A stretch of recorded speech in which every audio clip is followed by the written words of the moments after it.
Hello friends, मैं योगेश आपका स्वागत करता हूं आपके अपने चैनल बंसल स्टडी या ग्रेट प्लेस ऑफ लर्निंग में। तो दोस्तों हमारे चैनल पर स्टैटिक जीके क्लासेस शुरू हो गई हैं। तो और लास्ट 4 क्लास हो चुकी हैं अब तक, और आज 5वीं क्लास है स्टैटिक जीके की। तो दोस्तों सभी तैयार हो जाइए क्लास के लिए, और इस लिंक को, इस वीडियो को शेयर कर दीजिएगा अपने दोस्तों में, जो कि इस क्लास का फ़ायदा भी वो ले सकें। ठीक है, तो दोस्तों आप सभी को पता है कि 1 जुलाई से स्टैटिक जीके क्लासेस हमारे चैनल पे स्टार्ट हो गई। किस पे? Bansal study great place of learning पे स्टैटिक जीके क्लास शुरू हो गई हैं। तो आज नेक्स्ट क्लास है, लास्ट 4 क्लास हम ले चुके हैं। ठीक है, उम्मीद करता हूँ आपको क्लासें पसंद आई होगी। आज की क्लास हम शुरू करेंगे। तो आज की क्लास में हम पहला क्वेश्चन देखेंगे आज का अपना। तो आज का हमारा पहला क्वेश्चन है कि कतिपय मौलिक अधिकार किसे दिए जाते हैं। तो कतिपय मौलिक अधिकार जो हैं वो किसे दिए जाते हैं? वो होते हैं असाध्य रोगों से ग्रस्त जो रोगी होते हैं। कौन होते हैं? जो असाध्य रोगों से ग्रस्त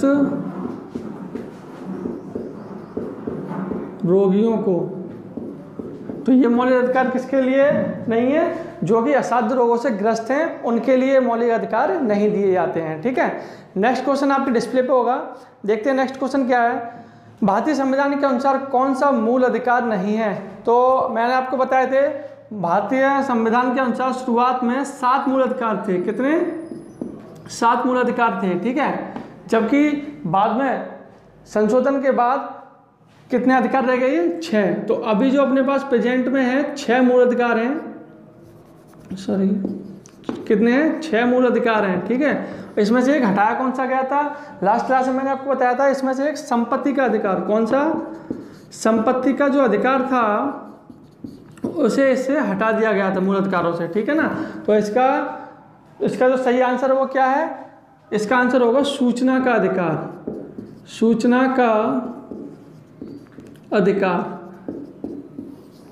एग्जाम में क्या क्वेश्चन कैसे पूछा जाएगा कि आपको 4 ऑप्शन दिए जाएंगे। ठीक है, उसमें पूछा जाएगा इसमें से कौन सा मूल अधिकार नहीं है।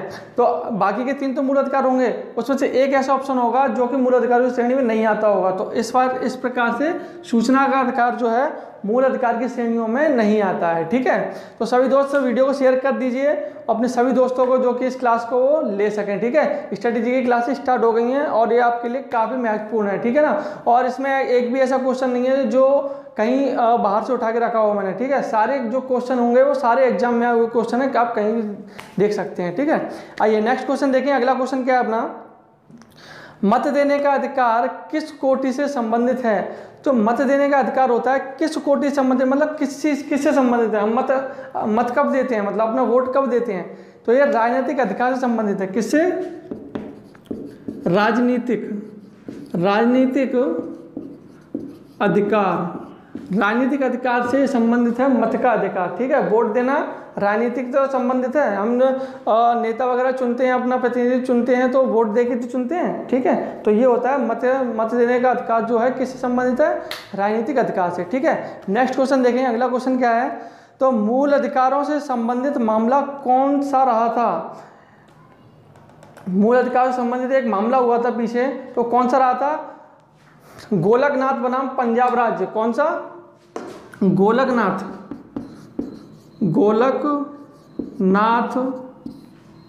बनाम पंजाब सरकार। कब हुआ था ये? 1976 में। ठीक है ना, तो एक मामला हुआ था, मूल अधिकारों पर एक घटना हुई थी जो कि किसके प्रति हुई थी? गोलकनाथ बनाम पंजाब सरकार 1976 में हुई थी। ठीक है, डायरेक्ट आपसे क्वेश्चन पूछ लिया जाएगा और 4 ऑप्शन दिए जाएंगे, और आपको एक ऑप्शन होगा वो आपका ये वाला सही आंसर होगा। ठीक है ना, नेक्स्ट क्वेश्चन देखें। अगला क्वेश्चन क्या है अपना? नेक्स्ट क्वेश्चन है कल्याणकारी राज्य संबंधी विचार किस में दिए गए हैं? तो एक किस में दिए गए हैं? राजनीति संबंधी निर्देशक सिद्धांत में। किसमें? राजनीति निर्देशक सिद्धांत क्या है? राजनीति संबंधी निर्देशक सिद्धांत हैं, जिसमें ये कल्याणकारी विचार संबंधी अधिकार दिए गए हैं। ठीक है दोस्तों, आइए नेक्स्ट क्वेश्चन देखें। अगला क्वेश्चन क्या है अपना, अगला क्वेश्चन है भारत के संविधान में शामिल राज्य नीति के निर्देशक सिद्धांतों की अवधारणा किसे से ली गई है। तो जो राज्य के नीति निर्देशक सिद्धांत की जो अवधारणा है अपने संविधान में, वो किस देश से ली गई है, किस देश के संविधान से ली गई है, तो वो ली गई है अपने आयरलैंड देश के संविधान से राज्य के नीति निर्देशक तत्वों की अवधारणा अपने आयरलैंड देश के संविधान से ली गई है। ठीक है दोस्तों, आइए नेक्स्ट क्वेश्चन देखेंगे। अगला क्वेश्चन क्या है, अगला क्वेश्चन है आपका भारतीय संविधान के किस भाग में भारत को एक कल्याणकारी राज्य के रूप में स्थापित करने की बात कही गई है। तो इसका आंसर क्या होगा, राज्य के नीति निर्देशक तत्व भाग 4 में। किस भाग में, इसका आंसर है भाग 4। भाग 4 किस में आता है, भाग 4 में क्या आता है, राज्य नीति निर्देशक तत्व, जो कि भाग 4 में आते हैं। ठीक है, आइए नेक्स्ट क्वेश्चन देखिए। अगला क्वेश्चन क्या है अपना, अगला क्वेश्चन है भारतीय संविधान के किस भाग में सामाजिक आर्थिक लोकतंत्र को सुनिश्चित किया गया है। किस भाग में किया गया है, ये किया गया अपना भाग 4 में। अच्छा, लास्ट क्वेश्चन और ये वाला क्वेश्चन इसकी लैंग्वेज अलग है पर इसका आंसर एक ही है। क्वेश्चन एग्जाम में कैसे भी घुमा फिरा के लैंग्वेज पूछ सकता है, ठीक है, पर उसका आंसर कभी कभी एक ही होता है। आपको बस ये ध्यान रखना है कि क्वेश्चन में पूछ क्या रहा है। ठीक है, इस वाले क्वेश्चन में क्या पूछा है, भारतीय संविधान के किस भाग में सामाजिक एवं आर्थिक लोकतंत्र को सुनिश्चित किया गया है। तो किस में किया गया है, राजनीति के निर्देशक सिद्धांत में। किसमें, ये वाला राजनीति के निर्देशक सिद्धांत में। ठीक है, इसमें जो है सुनिश्चित किया गया है। ठीक है, आइए नेक्स्ट क्वेश्चन देखें। अगला क्वेश्चन क्या है, अगला क्वेश्चन है अपना भारतीय संविधान नागरिकों के लिए आर्थिक न्याय किसके माध्यम से सुनिश्चित करता है। क्या है क्वेश्चन, भारतीय संविधान नागरिकों के लिए आर्थिक न्याय किसके माध्यम से सुनिश्चित करता है। तो इसका आंसर भी आपका क्या होगा, राज्य नीति निर्देशक संबंध सिद्धांत। कौन सा होगा, राज्य के नीति निर्देशक सिद्धांतों से। तो दोस्तों 3 क्वेश्चन आपने देखे, तीनों का आंसर क्या था, सेम था, पर आपने लैंग्वेज देखी होगी, तीनों की लैंग्वेज अलग होगी। तो एग्जाम में क्या है, ऐसी लैंग्वेज को बदल के चेंज करके उसमें पूछा जाता है। बस आपको ये ध्यान रखना है कि इसमें पूछ क्या रहा है। आपको जानकारी होनी चाहिए कि नीति निर्देशक सिद्धांत क्या है, कौन से भाग में है और किस चीज़ पे आधारित होते हैं ये। तो आप इसका आंसर बिल्कुल सही टिक कर सकते हो। ठीक है ना, आइए नेक्स्ट क्वेश्चन देखेंगे। अगला क्वेश्चन क्या है अपना, अगला क्वेश्चन है भारतीय संविधान का कौन सा अनुच्छेद यह निर्धारित करता है कि राजकीय नीति के निर्देशक सिद्धांत किसी न्यायालय द्वारा लागू नहीं किए जा सकते। जो अपने राजकीय नीति के निर्देशक सिद्धांत होते हैं, ये किसी भी न्यायालय के द्वारा हमसे जबरदस्ती लागू नहीं कराए सकते। ठीक है ना, तो ये किस अनुच्छेद के अंतर्गत है, तो ये अनुच्छेद कौन सा है अपना 37, ये है अनुच्छेद 37 है। अनुच्छेद 37 के अंतर्गत क्या है, कोई भी न्यायालय, उच्च न्यायालय, हाईकोर्ट कोई भी हो, वो हमसे इन नीति निर्देशक तत्वों सिद्धांतों को लागू करने के लिए बाध्य नहीं कर सकती है। ठीक है ना, आइए नेक्स्ट क्वेश्चन देखें। अगला क्वेश्चन क्या है, तो अगला क्वेश्चन है किस निर्देशक सिद्धांत पर गांधी जी ने नैतिक दर्शन का प्रत्यक्ष प्रभाव है। तो किस निर्देशक सिद्धांत में है, तो ये गौवध पर निषेध। किसमें, गौवध पर निषेध, जो ये सिद्धांत है इस पर आधारित है। ठीक है, किस पर, गौवध पर निषेध। ठीक है, आइए नेक्स्ट क्वेश्चन देखें। अगला क्वेश्चन क्या है अपना, अगला क्वेश्चन है राजनीति के निर्देशक सिद्धांतों में से कौन सा गांधीवादी दर्शन पर आधारित है। क्वेश्चन समझ लिया आपने, क्वेश्चन क्या है, राजनीति के निर्देशक सिद्धांतों में से कौन सा गांधीवादी दर्शन पर आधारित है। तो ये ग्राम पंचायतों का आयोजन, ग्राम पंचायतों का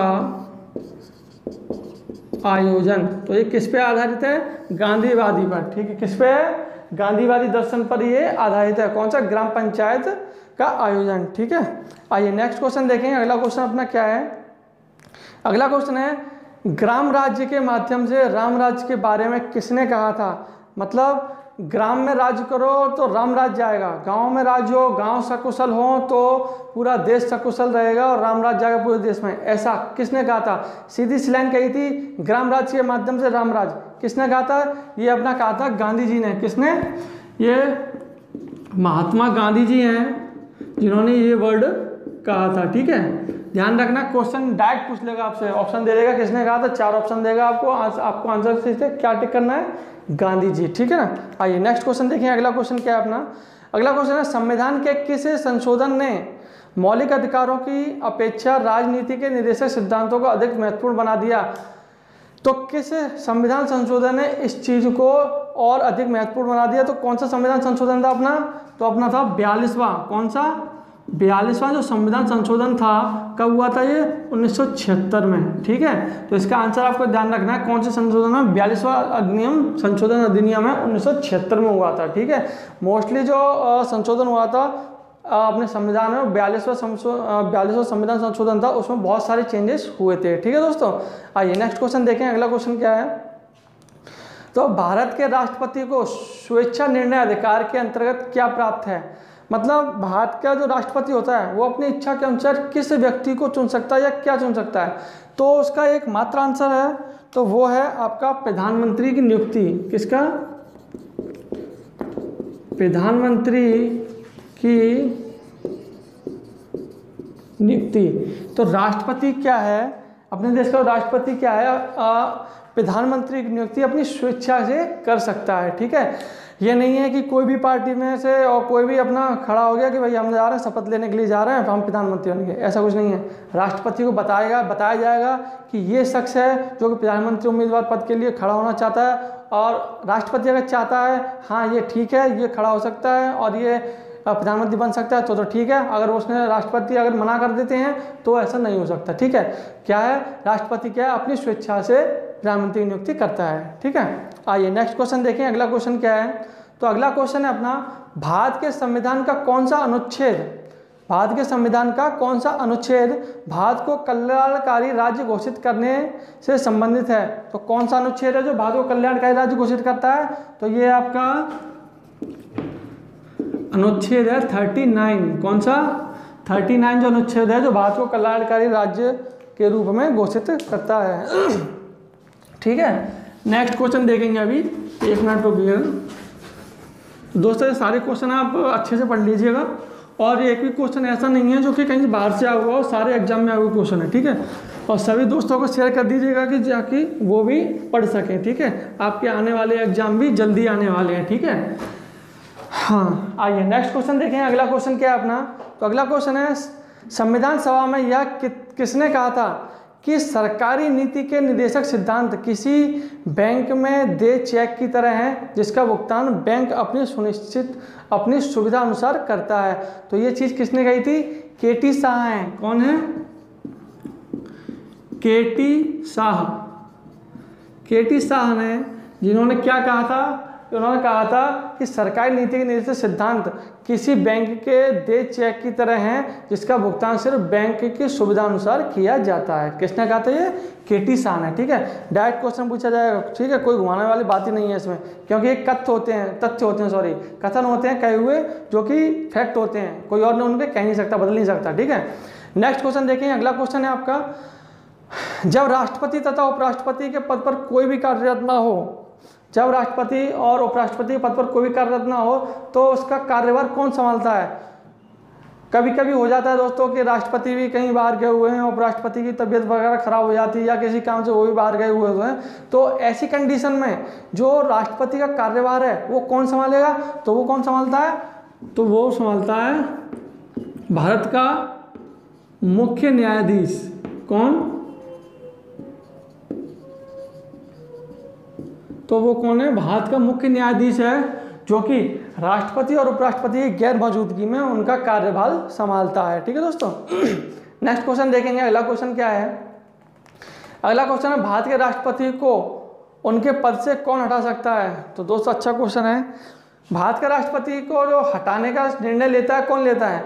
एक पर्टिकुलर वो आदमी नहीं लेता है कोई, कि एक बंदा हो कोई कि हाँ भाई हमें पसंद नहीं है इसे हटा दो, ऐसा नहीं चलता राष्ट्रपति का कि तुम्हें पसंद नहीं है तो राष्ट्रपति हटा दिया तुमने। ठीक है, इसका जो निर्णय लेता है वो संसद के द्वारा लिया जाता है। किसके? संसद के द्वारा। संसद में जो ये तय किया जाता है, वोटिंग होती है और ये तय किया जाता है कि राष्ट्रपति को हटाया जाएगा कि नहीं हटाया जाएगा। ऐसा नहीं है कि किसी एक पार्टी के सदस्य ने कह दिया कि राष्ट्रपति हमें पसंद नहीं है और ये हमारे मुताबिक कार्य नहीं कर रहा है तो इसे हटा दिया जाएगा, नहीं ऐसा नहीं हटेगा। ठीक है, संसद में बहुमत दिया जाता है, सहमति से हटता है सबके। ठीक है, आइए नेक्स्ट आज का लास्ट क्वेश्चन देखते हैं। लास्ट क्वेश्चन क्या है आज का? तो दोस्तों राष्ट्रपति के चुनाव के संबंध में उठने वाले सभी संदेश व विवादों की जांच पड़ताल व निर्णय किसके द्वारा किए जाते हैं। जैसे कि राष्ट्रपति के चुनाव के संबंध में कुछ भी कोई गड़बड़ हो गई या कोई भी घपला हो गया, ठीक है, तो उसके संबंध में जो निर्णय लिया जाएगा, ऐसा थोड़ी नहीं है कि राष्ट्रपति के भवन में लिया जाए या फिर क्या कहते हैं संसद में वो निर्णय ले लिया जाए, नहीं, ऐसा नहीं होता। ऐसा इसका जो निर्णय लिया जाता है वो किसके लिया जाता है, सुप्रीम कोर्ट के द्वारा। किसके, जो अपना सर्वोच्च